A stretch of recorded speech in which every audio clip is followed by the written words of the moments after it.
boa noite, salve Maria. Eu sou Michel, cavaleiro de Nossa Senhora aqui do Brasil. E para comemorar também os 300 anos de morte de São Luís Maria Grignion de Montfort, que se completam em 2016, a Milícia de Santa Maria pretende fazer eventos e estudos relacionados especialmente à consagração. E nós vamos começar com 2 pequenos vídeos falando teologicamente o que significa a consagração total a Nossa Senhora, ou o que chama um outro autor, a Santa Escravidão. Os dois concordam em todos os pontos, ainda que falem as mesmas coisas de maneira diferente, mas uma coisa nos chama um pouco a atenção, que eles falam que o ato de consagração total a Nossa Senhora é um ato melhor que o chamado ato heróico. O que é esse ato heróico? O nome completo é Ato Heróico pelas Almas do Purgatório e foi criado lá pelos carmelitas no século XVI, onde a pessoa se consagrava totalmente, dando os méritos de todas as suas ações para as almas do purgatório, então para libertar-lhes então das suas penas. Então a consagrada consagração para nós é um ato superior, não é, a esse ato heróico. E aí nós vamos falar hoje no primeiro tema do Adolphe Tanqueray, que escreveu um livro chamado Compêndio de Teologia Ascética e Mística, onde ele fala, não é, sobre o ato de consagração total a Maria nos parágrafos de 170 a 176. Natureza e extensão deste ato. É um ato de devoção que contém todos os demais. Tal qual expõe São Grignion de Montfort, consiste em se dar inteiramente a Jesus por Maria e compreende 2 elementos: um ato de consagração, que se renova de tempos a tempos, e um estado habitual que nos faz viver e operar sob a dependência de Maria. O ato de consagração de São Grignion consiste em se dar em todo inteiramente em qualidade de escravo a Maria e a Jesus por ela. Ninguém se escandalize do termo escravo, ao qual se deve tirar todo o sentido pejorativo, isto é, toda a ideia de coação. Este ato, longe de implicar violência, é a expressão do amor mais puro. Não se conserve, pois, senão um elemento positivo, tal qual o explica o bem-aventurado. Um simples servo ou criado recebe soldada, fica livre de deixar o patrão e não dá mais que o seu trabalho. Não dá a sua pessoa, os seus direitos pessoais, os seus bens. Um escravo consente livremente em trabalhar sem soldado, confiando no Senhor que lhe assegura sustento e abrigo. Dá-se para sempre com todos os seus recursos, a sua pessoa e os seus direitos, para viver em completa dependência dele.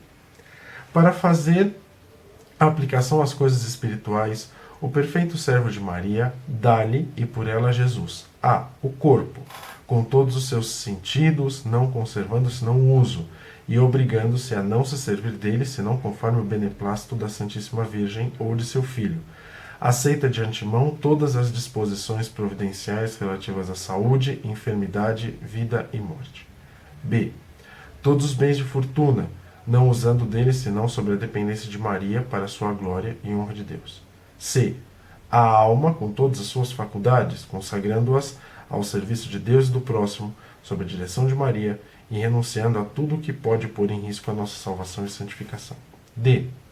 Todos os bens interiores e espirituais, merecimentos, satisfações e o valor impetratório das obras boas, na medida em que estes bens são alienáveis. Expliquemos este ponto.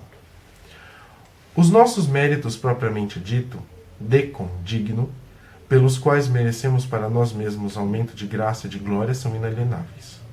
Se, pois, os damos a Maria, é para que ela os conserve e aumente, não para que ela os aplique a outros.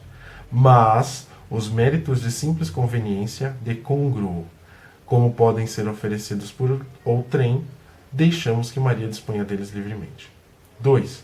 O valor satisfatório dos nossos atos, incluindo as indulgências, é alienável, e deixamos a aplicação deles à Santíssima Virgem. O valor impetratório, isto é, as nossas orações e as boas obras, conquanto gozam deste mesmo valor, podem ser entregues e de fato são por este ato de consagração. Uma vez feito este ato, não podemos dispor mais desses bens sem permissão da Santíssima Virgem, mas podemos e por vezes devemos rogar-lhe que se digne, conforme o seu beneplácito, dispor deles em favor das pessoas a que nos ligam obrigações particulares. O meio de tudo conciliar é oferecer-lhe ao mesmo tempo não somente a nossa pessoa e os nossos bens, mas todas as pessoas que nos são caras. Tuus totus sum, omnia mea tua sunt, et omni meis tui sunt. Deste modo, a Santíssima Virgem servir-se-á dos nossos bens e, sobretudo, de seus tesouros e dos de seu Filho, para socorrer essas pessoas que, assim, longe de perderem, só ganharão com a nossa consagração à Santíssima Virgem. A excelência deste ato é um ato de confiança absoluta, já excelente como tal, mas que, ademais, contém os atos das mais belas virtudes. 1. Um ato de religião profunda para com Deus, Jesus e Maria. Com ele, efetivamente, reconhecemos o supremo domínio de Deus, o nosso próprio nada, e proclamamos de todo o coração os direitos que Deus deu a Maria sobre nós. 2. Um ato de humildade, pelo qual, reconhecendo o nosso nada e a nossa impotência, nos desapossamos de tudo quanto Deus, nosso Senhor, nos deu, restituindo-lhe pelas mãos de Maria, de quem depois dele e por ele tudo recebemos. 3. Um ato de amor cheio de confiança, pois que o amor é o dom de si mesmo, e para se dar é necessário confiança perfeita e fé viva.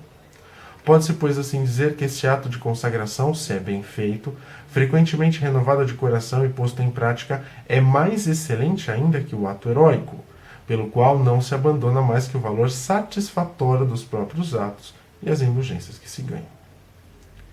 Os frutos dessa devoção derivam da sua natureza. 1. Por esse meio glorificamos a Deus e a Maria do modo mais perfeito, pois lhe damos tudo o que somos e tudo o que temos sem reserva para sempre. E isto fazemo-lo da maneira que lhe é mais agradável, seguindo a ordem estabelecida pela sua sabedoria, voltando a ele pelo caminho que ele seguiu para vir a nós. 2. Por este meio asseguramos outros sim a nossa santificação pessoal. É que, na verdade, Maria, vendo que nós lhe entregamos a nossa pessoa e bens, sente-se vivamente estimulada a ajudar a santificar aqueles que são, por assim dizer, propriedade sua. Obter-nos-á, pois, graças abundantíssimas para nos permitir aumentar os nossos pequenos tesouros espirituais que são seus, e para os conservar e fazer frutificar até o momento da morte. Para isso usará tanto da autoridade do seu crédito sobre o coração de Deus, como da superabundância dos seus méritos e satisfações. Enfim, a santificação do próximo, ponto 3, e sobretudo das almas que nos estão confiadas, não pode deixar de lucrar com isto, confiando a Maria a distribuição dos nossos méritos e satisfações segundo o seu beneplácito, sabemos que tudo será empregado de maneira mais acertada. Ela é mais prudente, previdente e dedicada que nós. Por conseguinte, os nossos parentes e amigos só podem lucrar com isso. Objeta-se que por este ato alienamos todo o nosso haver espiritual, sobretudo as nossas satisfações, as indulgências e sufrágios que poderiam oferecer por nós e que assim poderíamos ficar longos anos no purgatório. Em si, é verdade, mas é uma questão de confiança. Temos nós, sim ou não, mais confiança em Maria que em nós mesmos e em nossos amigos? Se sim, não receemos nada. Ela terá cuidado da nossa alma e dos nossos interesses melhor do que nós o poderíamos fazer. Se não, não façamos esse ato de consagração total, de que poderíamos vir mais tarde arrepender-nos. Em todo caso, não se deve fazer esse ato depois, senão depois de madura reflexão e de acordo com o próprio diretor. Louvado seja nosso Senhor Jesus Cristo, para sempre seja louvado. Salve Maria.